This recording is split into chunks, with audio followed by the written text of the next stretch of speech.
Hello there everyone. Today we're gonna tie this. This is a fly that I have dubbed the Gremling.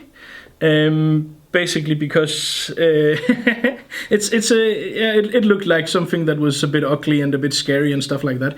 This pattern is something that has been with me for some time, and I've been using this for a lot of different things.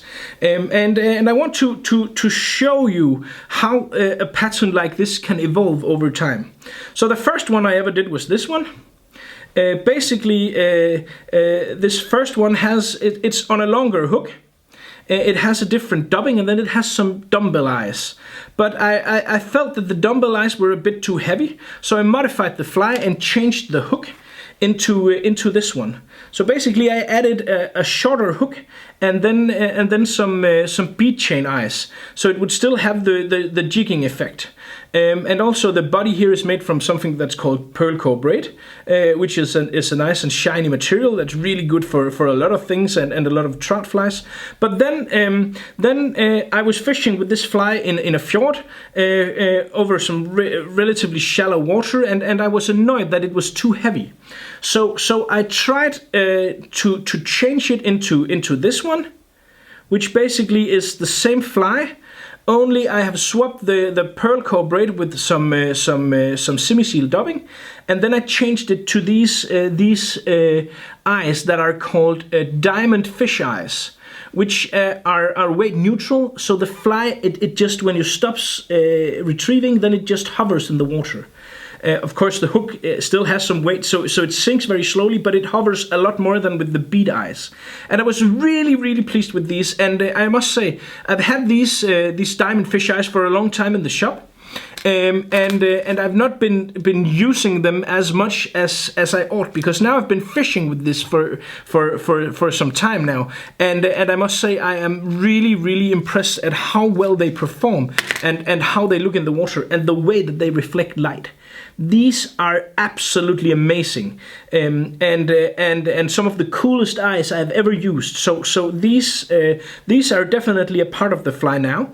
And the last addition you can see on this fly here that we're going to tie today is I've added a magic lip. So a magic lip is basically a small, kind of like a wobbler spoon, but because this fly is composed of marabou and lively dubbing, then this really makes the fly swim really erratic. And if for some reason you decided on the day that you do not want this magic lip, you can tear it off, you can cut it off, and then you will still have the Gremling pattern. So this fly has progressed quite a lot over time.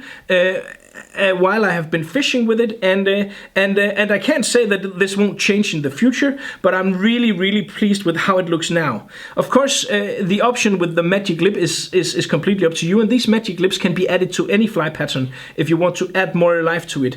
But both in this version without the magic lip and the version with the magic lip, this is a truly awesome pattern. It has a lot of life. It catches a lot of fish, and you can vary this style of fly infinite in a lot of different colors.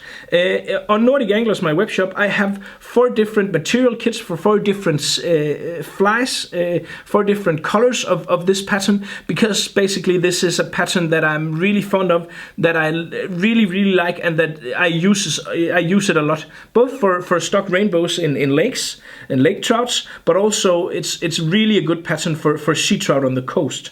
So this here is going to be even more so in the future. One of my primary and main go-to patterns in my own fly box. I have some in pink, I have some in white, and I have some in tan of these. So enough of my ranting now. Let's just get started here. So the first thing we need is, of course, the hook. And as I said, this is a Varivas 2600 STV, one of my all-time favorite hooks, because it has a very wide hook gape, and it's just insanely sharp and pointy. So this is a hook that really hooks well. One of the best saltwater hooks out there, I think. I just add a couple of layers of tying threads to have something for my lips to hang on to latch onto.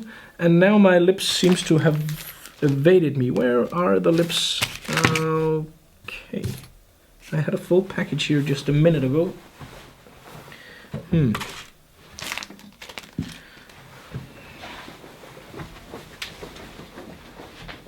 Oh, sorry about that. Here they were. I found them. There are 10 of these in a package, and they are in a lot of different sizes. But the good thing about these is you can customize them. So straight out of the package, they have this groove that is meant for the hook shank, and that's a bit long, so that's going to be quite a bulky head. So I cut a little of that off beforehand, and then basically I just place it on the hook just behind the eye, and attach some tying thread to this. So then apply some pressure. If you're using a GSP thread like I am, be careful if you pull. If you pull insanely hard, you can cut through. It's better to pull hard, but not, you know, not completely just full throttle pedal to the middle and all that stuff. But of course make sure that it stays there. But a better way is to simply apply a bit of Sabagap. And a good friend of mine has made these small Sabagap holders, which makes it almost impossible to tip your Sabagap, and that makes the lifespan of the individual Sabagap quite a lot longer.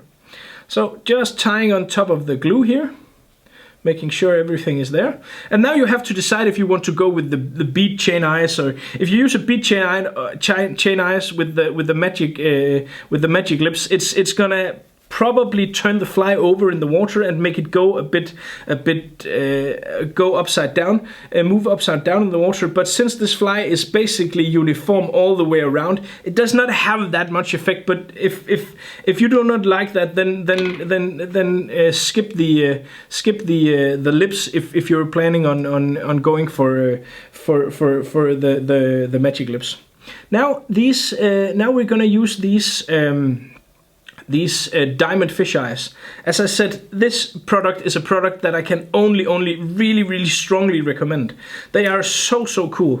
They are available in 4, 5, 7, 9 and 11 millimeter, and they are really awesome. So you basically just pick off one of these, and then in the package there is a small sheet with pupils.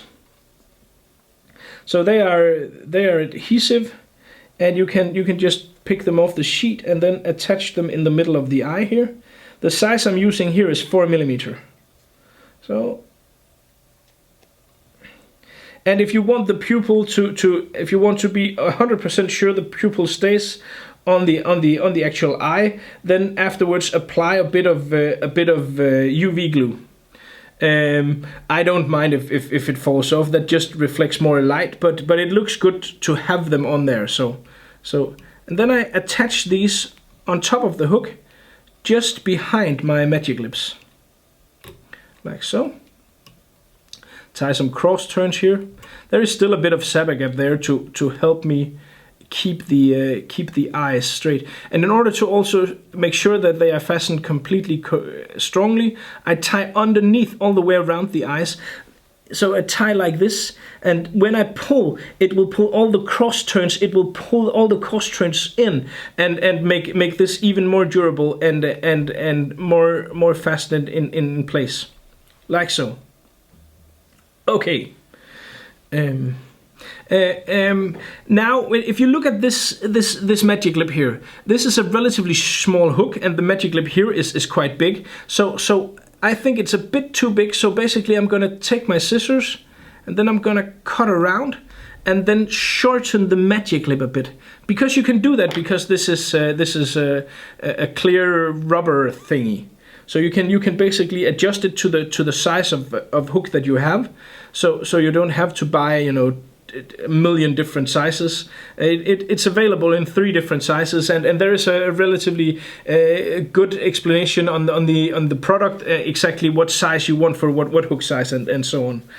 So now we're at the point where we have to tie the tail of the fly, and for the tail and also for kind of the wing of this fly, we're gonna use a marabou feather. But I like to have flies that has contrast. So for this fly, I'm going to use a barred marabou feather. This is really one of my all-time favorite products. I use this for a lot of things. I use it for pike flies. I use it for, you can see coast flies here. I use it for salmon flies. I use it for just a ton of things, because it's just so nice to have all the markings here. Since this is going to be a bit long, so I'm going to just gently pull some of the longest here, break some of the longest here. I never ever cut, because if you cut, you will have a very dull looking, very uniform looking tail, and that's not something that is desirable. So tying down my tail here, it's a bit on the long side. I'm gonna have to adjust it a bit. Like this is probably better. There we go. That looks nice. And then I kind of pull this up and twist it so I can see how long it is, and I'm gonna cut it so when it's tied down, it's gonna be approximately where the eyes begin. Like that. Those are. It doesn't matter if you have something sticking out. We're gonna cover this in dubbing anyway. There you have it. And due to this magic lips, this marabou is really gonna move and vibrate and just really move erratic. Then I'm gonna take some spawn dubbing, and spawn dubbing is one of the coolest dubbing I've tried in recent years for anything trout like, and also great for salmon.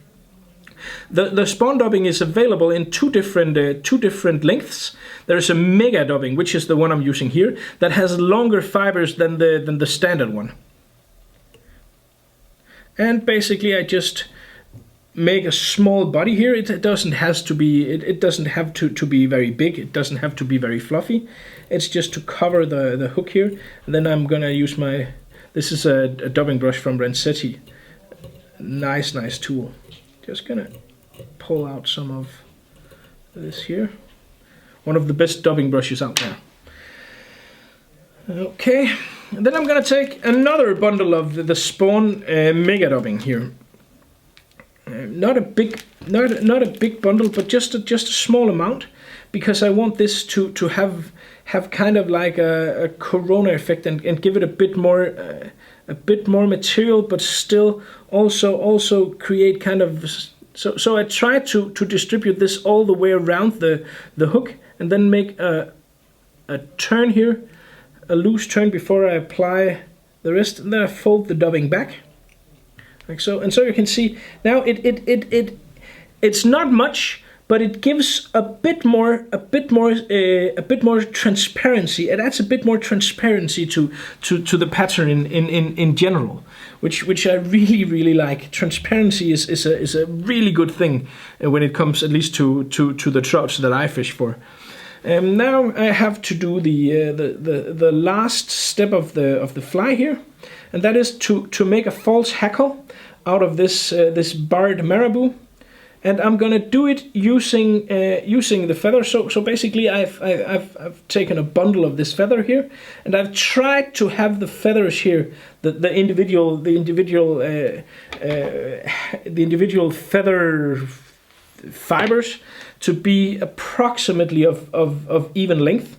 It's impossible to get it completely even, but that's not the point either. So basically I try to fold this out between my fingers, like so. So it's spread out between my fingers, and then I fold this as much as possible all the way around the fly here, and then I make a very loose turn, and one more before I clamp down. And this will give kind of like a false hackle of the marabou. It will give the fly a lot more profile, and it will give the fly a lot more contrast from all the marabou here. So I take all the feathers that the feather fibers that I can, that is basically on top, and I try to bring those together without having anyone crossing the eyes. Then I do the same underneath. Then I hold everything forward, and then I make a loose turn in front of the eyes. Oh, there's something that is not completely as it should be here.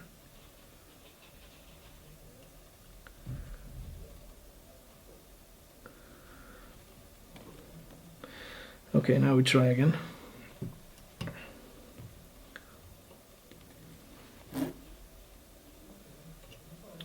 like this, because now the the feather will cover the tying thread on top of the eye and also underneath the eye.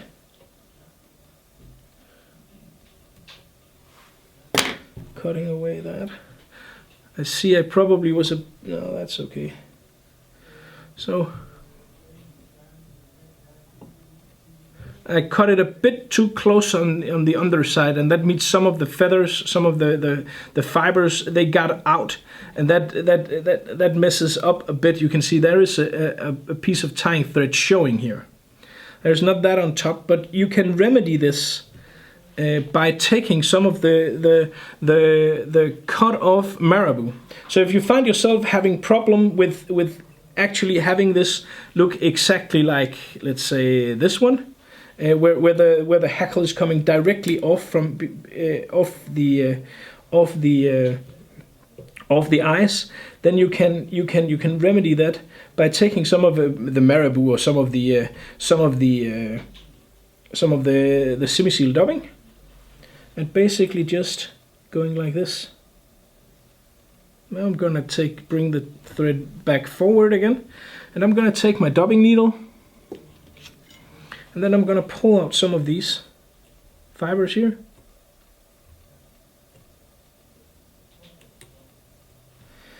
Then you will have covered up the mistake regarding the tying thread, and no one is the wiser. So, and you can do that anytime. If you have something like this where you don't think it's completely as it should be, you can try covering things up like I just did. I could have gone back and redid it, but you know, that's also nice to show you a trick like that. And you know, I'm not perfect. I just want to tie. Basically, I want to tie good flies, but I want to tie flies that catches fish, and this one really does. So now you see it here, and this pattern here can imitate a small sculpin. It can look like a lot of different things, but what it mainly does, it has the movement of food in the water.